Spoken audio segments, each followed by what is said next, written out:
अस्सलामुअलैकुम। उम्मीद करते हैं कि आप सब ठीक होंगे।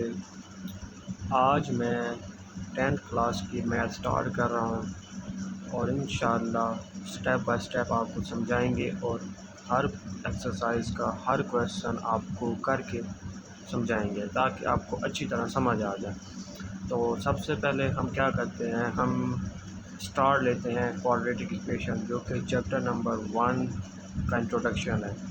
जब हम इंट्रोडक्शन पता होगा कि ये क्या चीज़ है तो हम उसके क्वेश्चन करने में भी हमें आसानी होगी। तो सबसे पहले हमारे पास है क्वाड्रेटिक इक्वेशन। उर्दू में इसको कहते हैं दो दर्जी मुसावात।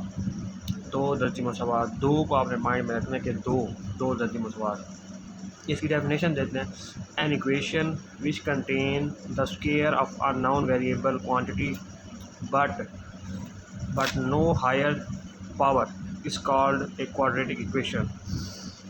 एक इक्वेशन जो कि एक मुरब्बा, जो कि एक अननोन वेरिएबल के मुरब्बे पर मुश्तमिल होती है और उसकी जो ताकत होती है वो ज़्यादा नहीं होती, हम उसको क्वाड्रेटिक इक्वेशन कहते हैं। या और an equation of A second degree, या फिर हम ऐसी मुसावात जिसमें डिग्री 2 हो उसको हम क्या कहते हैं, क्वाड्रेटिक इक्वेशन कहते हैं। A second degree equation is one variable x of then. अब हमारे पास क्वाड्रेटिक इक्वेशन क्या होती है कि वो कहते हैं कि जो वेरिएबल है उसकी ताकत 2 होनी चाहिए, वो हमारे पास क्या होगी, क्वाड्रेटिक इक्वेशन, यानी कि दो दर्जी मुसावात होगी।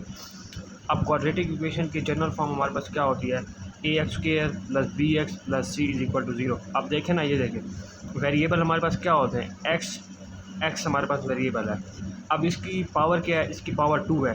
तो क्वाड्रेटिक इक्वेशन को उर्दू में क्या कहते हैं, दो दर्जी मुसावात। तो इसका क्या मतलब हुआ कि वेरिएबल की पावर 2 हो, ना 2 से कम हो ना 2 से ज़्यादा हो, 2 हो तो हम उसको क्या कहते हैं, क्वाड्रेटिक इक्वेशन कहते हैं। A x square plus b x plus c is equal to 0 where a not is equal to 0। वो कहते हैं कि जो ए है ना वो 0 के बराबर नहीं होना चाहिए। अगर हम इसको 0 पुट कर दें तो जब जो चीज़ भी 0 के साथ मल्टीप्लाई होती है वो 0 हो जाती है। तो इसलिए वो कह रहे हैं कि जो हमारे पास कंडीशन है वो क्या होनी चाहिए, 0 के बराबर नहीं होनी चाहिए। And a and b c are real number, मतलब कि ए बी सी कोई रियल नंबर हो, मतलब हम उसमें पुट कर सकें, यानी कि 1 2 3 4 इस तरह के रियल नंबर हो। बाज़ का ये भी पूछ लेते हैं कि write the standard form of quadratic equation. तो आप लोगों ने सिर्फ ये लिखनी होगी, a x square plus b x plus c is equal to 0।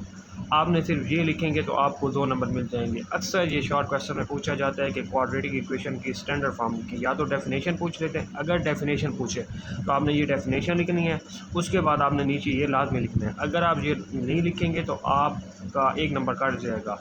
बाज़ का शॉर्ट में ये भी पूछ लेते हैं कि इसकी जनरल फॉर्म क्या है, क्वाड्रेटिक इक्वेशन की जनरल फॉर्म क्या है, तो आप लोगों ने ये लिखनी होगी, a x square plus b x plus c is equal to 0 is called the general और standard form of a quadratic equation. देखिए रीच कहा भी गया कि ये इसकी जनरल और स्टैंडर्ड फॉर्म है। ये हमारे पास एक इम्पोर्टेंट शॉर्ट क्वेश्चन है जो कि आता है, here a is the coefficient of x square. जो वेरिएबल के साथ पड़ा होता है ना हम उसको कोफिशिएंट यानी कि अददी सर कहते हैं। इन्होंने बताया कि here a is the coefficient of x square, तो जो ए है वो एक्स स्क्वायर का कोफिशिएंट है। B is the coefficient of x, और एक्स का कोफिशिएंट क्या है, बी है।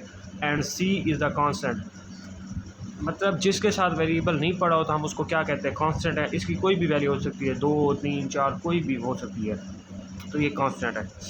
दिस इक्वेशन, ये नीचे इक्वेशन पड़ी हुई है, the equation x square minus 7x plus 6 is equal to 0 and 3x square plus 4x is equal to 5 are the example of quadratic equation.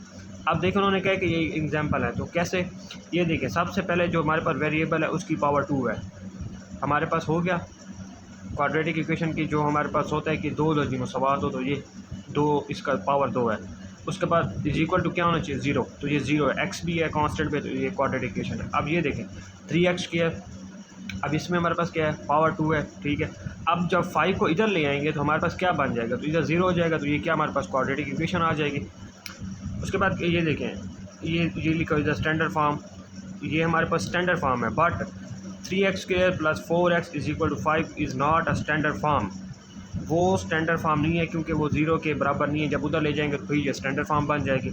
If, आगे देखते हैं, if b is equal to 0 in a quadratic equation a x square plus b x plus c is equal to zero. अगर वो कहते हैं कि हमारे पास जो क्वाड्रेटिक इक्वेशन है उसमें हम बी को ज़ीरो के बराबर कर दें तो फिर हमारे पास क्या होगा, then it is called the pure quadratic equation.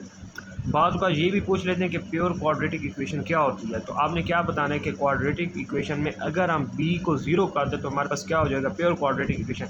यानी कि जब हम इसको b को ज़ीरो करेंगे तो ये कैंसिल हो जाएगा, तो हमारे पास आ जाएगा a x square plus c is equal to zero, ये आ जाएगा। For example x square minus 16 is equal to zero, तो ये देखिए एक्स स्क्वायर है यानी कि एक्स नहीं है तो ये हमारा प्योर है, तो 4x square is equal to zero, तो ये इज इक्वल टू 7, इसमें भी एक्स नहीं है तो हमारे पास क्या है, are the pure quadratic equation. तो हमारे पास ये प्योर क्वाड्रेटिक इक्वेशन है। बाज़ बात इनकी डेफिनेशन भी पूछ सकते हैं और इनकी MCQs में भी पूछ सकते हैं और ये भी पूछ सकते हैं कि प्योर क्वाड्रेटिक इक्वेशन कौन सी होती है। उम्मीद है कि आप सबको समझ आ गया। अगर किसी बात की समझ नहीं है तो आप हमें कमेंट कर सकते हैं, हम उसके बारे में और अलग वीडियो बना देंगे। शुक्रिया।